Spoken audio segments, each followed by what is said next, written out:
Welcome back dear students. आज के इस वीडियो लेक्चर में हम स्टडी करेंगे शेप ऑफ प्रोटीन की शेप किस तरह से होती है। ठीक है, तो इसकी बेसिकली दो टाइप्स हैं, एक है फाइब्रस प्रोटीन और दूसरा है ग्लोबुलर प्रोटीन। तो बारी बारी हम दोनों को पढ़ते हैं। तो सबसे पहले है फाइब्रस प्रोटीन।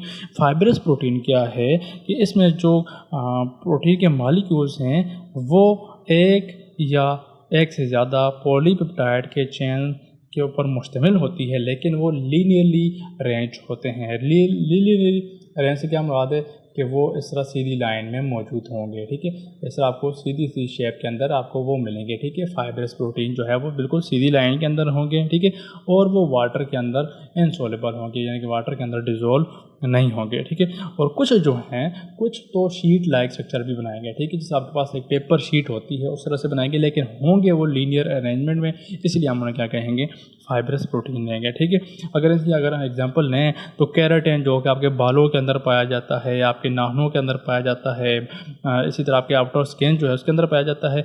मायोसिन की बात करें तो वो आपके जिस तरह मसल सेल्स के अंदर पाई जाती है।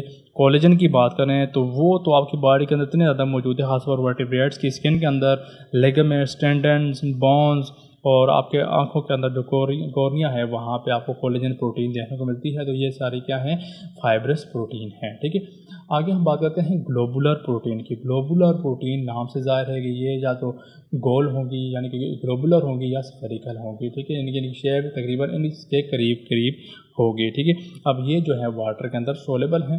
ठीक है, वाटर के अंदर सोलेबल है। अगर इसके एग्जांपल हम लें तो हीमोग्लोबिन है, आप हीमोग्लोबिन से तो बखूबी वाकिफ़ होंगे।